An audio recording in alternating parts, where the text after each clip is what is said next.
Indian military में 3 forces आते हैं, आर्मी, नेवी, एयरफोर्स। सारे फोर्सेस के स्पेशल फोर्सेस होते हैं। आर्मी के पैराट्रूपर कमांडोज हो गए, हाँ जी। एयरफोर्स के गरुड़ हो गए और नेवी के मार्कोस हो गए। तो ये तीनों का जो सिलेक्शन क्राइटेरिया होता है, ट्रेनिंग जो होती है और ये जो weapons, equipments, defence equipments use करते हैं, इसमें क्या डिफरेंस होता है, ये व्यूअर्स को बता सकते हैं क्या?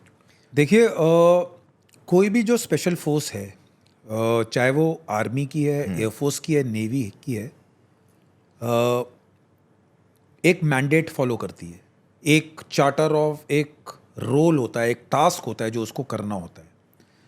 लाइक अगर आप सी बॉर्न ऑपरेशंस की बात करेंगे, राइट। सो ऑब्वियसली जो मार्कोस हैं, because being from the navy के होने के लिहाज से उनको जो समुद्र बेस्ड ऑपरेशंस हैं उसकी उसमें महारत होगी। When you talk of para SF per se, we are like the forces and the, जिसको टिप ऑफ द स्पीयर कहते हैं, भाले की नोक। Okay. So we are the best when it comes to carrying out operations on the ground terrains. and in mountains, deserts, jungles, high altitude area, जिसमें आप 16-17 हज़ार feet की हाइट्स पे आप माउंटेन्स में कर रहे हैं। सिमिलरली गरुड़ का एयरफोर्स के लिहाज से अलग टास्क है। कुछ कॉमन स्किल्स और वेपन प्रोफाइलिंग कॉमन रहती है स्पेशल फोर्सेस की। Like Garuds will also do a combat free fall, जिसमें आप 25,000 फीट से जंप करते हो। आर्मी वाले भी करते हैं और नेवी वाले भी करते हैं। ओके।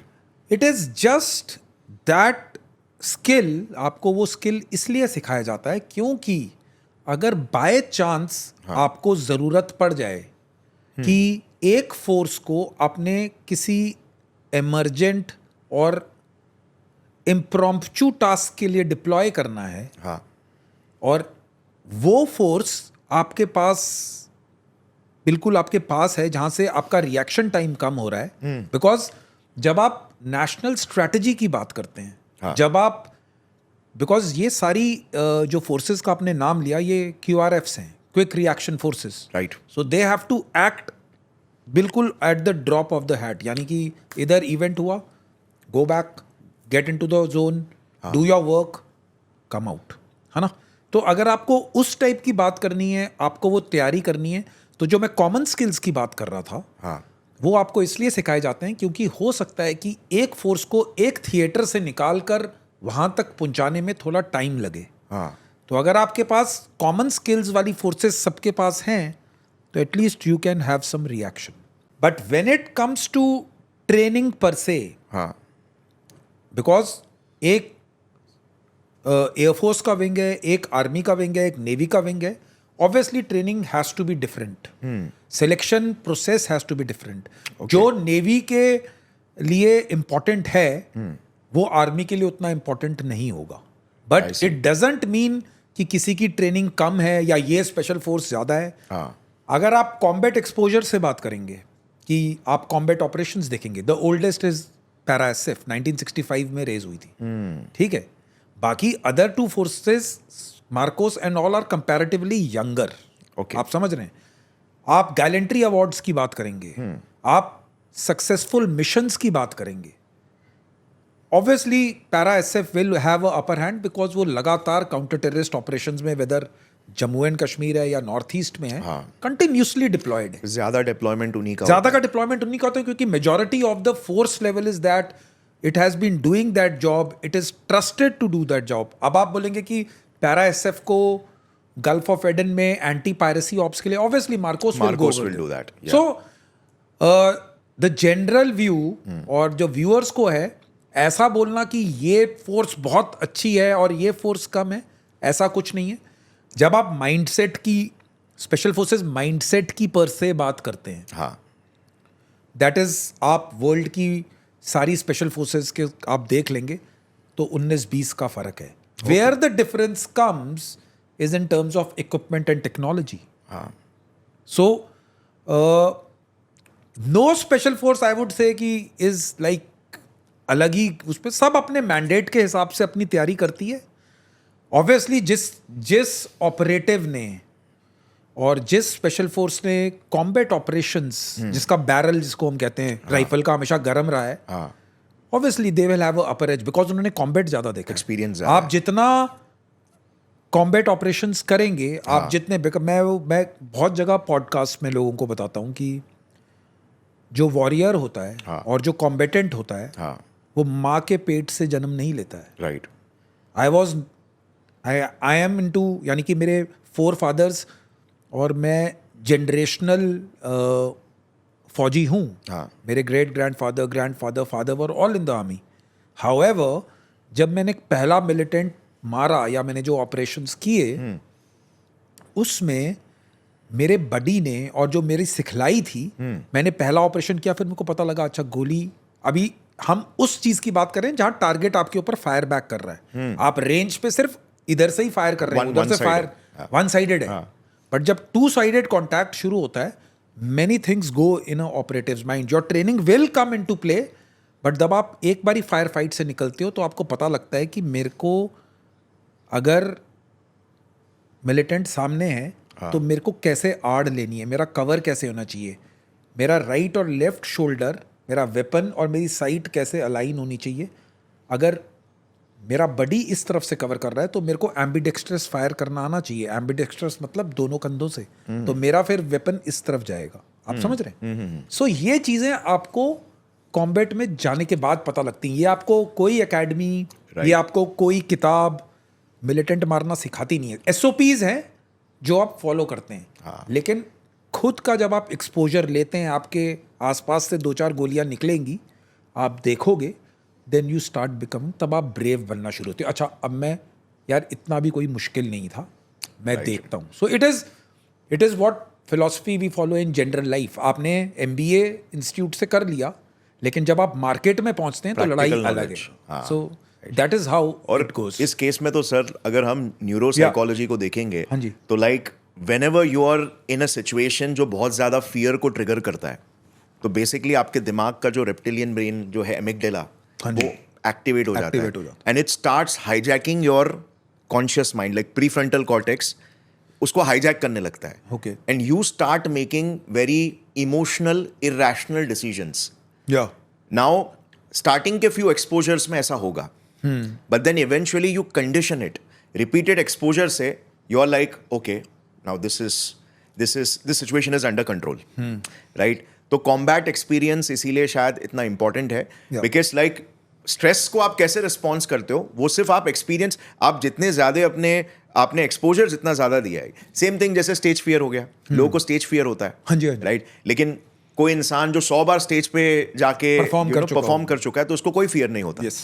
वैसा तो इसमें तो it can mean life and death, you know. अगर आप इरैशनल हो गए और आपने गलत डिसीजन ले लिया, it could mean life and death. Absolutely. So the point, यानी जो हमको समझने वाली बात है, you are much more using the terms which are scientifically more correct. I don't know about those terms, but मैं आपको कॉम्बैट का ये पहलू और पार्ट बताना चाहता हूँ कि जो कॉम्बैट आप करते हैं, जो कॉम्बैट में आप पार्टिसिपेट करते हैं, it is a addiction for a warrior. Okay, you understanding? If you are a true blue warrior, अगर आप सही में ऑपरेटिव हैं, टू लीव दैट लाइफ, जो वो फायर फाइट की और जो वो धुआं जब फायर होने के बाद राइफल से निकलता है और जो वो एनवायरनमेंट का जो माहौल है, दैट इज़ वेरी इंटॉक्सिकेटिंग, बहुत ही एडिक्टिव होता है।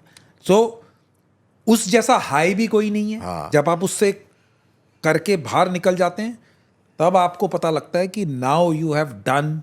आप चाहे जितनी मर्जी प्रोबेशंस कर लीजिए, ट्रेनिंग कर लीजिए, स्पेशल फोर्सेस बोल लीजिए, कुछ भी बोल लीजिए, जिस सोल्जर ने कॉम्बैट में फायर किया ही नहीं, इज नॉट अ सोल्जर। तो बेसिकली आप क्या देख रहे हैं? आपने एक फोर्स ज्वाइन की, आप बेसिक माइंडसेट क्या है? आर्मी है, आप सिविलियन है, आप अच्छा लड़ने वाला बंदा होगा, the mind, what visualization you have, physically fit होगा, दिलेर होगा, पर्सनैलिटी अच्छी होगी, लड़ाई वड़ाई में गोली वोली चलाई होगी। बेसिकली आप उसको वैसे विजुअलाइज कर रहे हैं। सो what I am trying to say is that once you are firing and you are in line of combat and you are seeing that day in day out, your mindset and your mind becomes attuned and addicted to that environment. Yeah. Yes.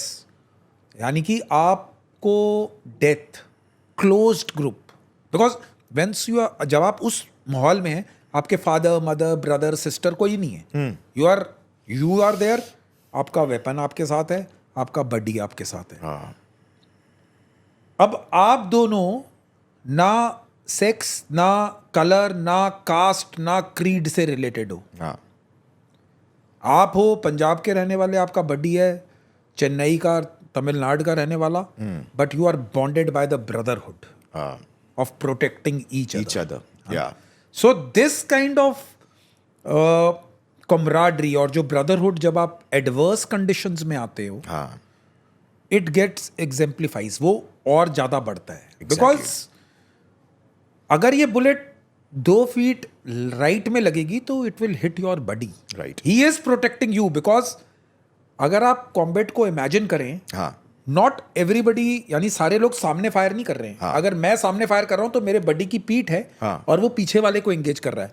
सो मेरे आंखों में जो दिखाई देता है, हाँ.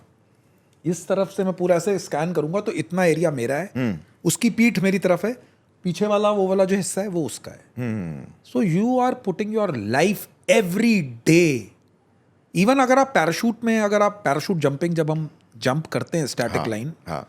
तो जो मैं जंप कर रहा हूं, if I am jumping outside the aircraft, जो मेरी स्टैटिक लाइन है वो मेरा बडी चेक करता है कि my parachute is packed correctly और नॉट. वो मैं इनिशियल कर लेता हूं. Trust. That is the trust. अब आप कहेंगे कि वो ट्रस्ट कैसे डेवलप होता है? एवरी डे दैट ट्रस्ट आपके उसके अंदर घुस रहा है. आप काउंटर टेररिस्ट ऑपरेशंस में जा रहे हो, आप लोड टेबल बनाते हो अपने रक्सैक का, अगर 33, बिकॉज आप जब 15-16 हज़ार की फीट की हाइट में 12-14 हज़ार में आपने पूरी पूरी रात चलना है, तो 10 ग्राम 15 ग्राम का वेट भी मैटर करता है, क्योंकि आपकी बॉडी उसको उठाकर चल रही है. राइट. सो अगर जहां आपने 2 चीजें लेकर जानी थी, अगर आप दोनों एक ही चीज लेकर उसको अपने बॉडी के साथ उसको वेट को कम कर सकते हो, so it teaches you many more things, just more than the, यानी वेट के अलावा भी आपको बहुत सारी चीजें सिखा रहा है. आप समझ रहे हो? आपको कम, हम एक ही स्लीपिंग बैग में बैठे हैं, अब वो स्लीपिंग बैग बारिश पड़ रही है, अब आप छाता तो उधर खोलोगे नहीं, because you are sitting in operations, वो गीला हो रहा है स्लीपिंग बैग, आप अपने बॉडी के साथ. तो आप हर मोमेंट अपनी लाइफ का, जब आप स्पेशल फोर्सेस में गए, आप हर मोमेंट अपनी लाइफ का उसके साथ यू आर अपना जो ब्रदरहुड और जो अपनी टीम स्पिरिट है उसको आप बढ़ा रहे हैं. Right. So in real life people, अगर आपने किसी के साथ पब में बैठकर बियर पी है, यू माइट फॉरगेट इट. लेकिन जब आपने किसी के साथ 12,000 फीट पे -4-5 डिग्री में 3 रातें एक ही पोजीशन पे बिना हिले डुले, बारिश बर्फ तूफान में आपने काटी हैं, वो आप You will never forget those moments. because friendship which is made in adversity will have lot, वो it will last for much longer period. That is human nature. Right. Because जिसने आपकी मदद तब की है जब आपके पास ठीक खाना नहीं था, conditions were not conducive. So that brotherhood is totally different. ऐसा एटीट्यूड की, एक अल्फा टाइप का एटीट्यूड की, लाइक मतलब करेंगे मरेंगे वैसा टाइप का जो एटीट्यूड होता है ना, कि आप करके आएंगे, तो उसके लिए भी प्री सिलेक्शन होता रहेगा ना. मतलब मोस्टली वैसे ही लोग होते हैं यूनिट में. प्री सिलेक्शन, वही मैंने आपको जो what I am trying to tell you is that you have to, यानी कि आपको उसको अनबिलीवेबल जो थिंग्स है ना, जो चीजें हैं जो नॉर्म से हटकर है, वो आपको उसको करवाना ही पड़ेगा. नहीं तो वो वाला अल्फा वाला एटीट्यूड नॉर्मल, अब एक आदमी है वो जो नॉर्मल जाता है, सुबह उठता है, खाना ब्रेकफास्ट करता है, ऑफिस जाता है, वापस आता है, वो नॉर्मल है, वो नॉर्मल 9 to 5 वाले में है. अब आप एक बंदे को सुबह उठा दिया 4 बजे, बोला 15 किलोमीटर भाग ले, वापस आया, then you may take him to the firing range, वहां पर फायरिंग कराई, नीचे आया, फिर उसको आप एयरक्राफ्ट पे लेके जंप कर, फिर लंच से पहले उसको तुम ले गए और 200 किलोमीटर के, यानी वो उस 9 to 5 में उसने 25 चीजें कर दी हैं जो नॉर्मल आदमी कर ही नहीं रहा है. सो ही प्री सिलेक्शन कुछ नहीं है, but you are attuning him to that kind of environment. So pre-selection is just the willingness, the willpower. He has to be volunteer. Yes, volunteer For this kind of pain threshold, shitty life or whatever you call it. यानी आपको sacrifices के लिए वो तैयार होना चाहिए, for self, for his teammates, and most importantly for this nation जो उसको पे कर रहा है, जो उसका पेट्रियट्स। तो स्पेशल फोर्सेज यूनिट में आप देखोगे कि इस बोल्ड एंड कैपिटल में लिखा होगा, I can do all things, that is why I am a paratrooper. ऐसा एटीट्यूड की, एक अल्फा टाइप का एटीट्यूड की, लाइक मतलब करेंगे मरेंगे वैसा टाइप का जो एटीट्यूड होता है ना, तो उसके लिए भी प्री सिलेक्शन होता रहेगा ना। प्री सिलेक्शन कुछ नहीं है, but you are attuning him to that kind of environment. अब एक आदमी है वो जो नॉर्मल जाता है, सुबह उठता है, खाना ब्रेकफास्ट करता है, ऑफिस जाता है, वापस आता है, वो नॉर्मल है, वो नॉर्मल 9 to 5 वाले में है। अब आप एक बंदे को सुबह उठा दिया 4 बजे, बोला 15 किलोमीटर भाग ले, वापस आया, then you take him to the firing range, वहां पर फायरिंग कराई, नीचे आया, फिर उसको आप एयरक्राफ्ट पे लेके जंप कर, फिर लंच से पहले उसको तुम ले गए और 200 किलोमीटर, यानी वो उस 9 to 5 में उसने 25 चीजें कर दी हैं जो नॉर्मल आदमी कर ही नहीं रहा है। अगर आपको ये क्लिप पसंद आई तो पूरे पॉडकास्ट का लिंक नीचे डिस्क्रिप्शन में। Indulge and enjoy.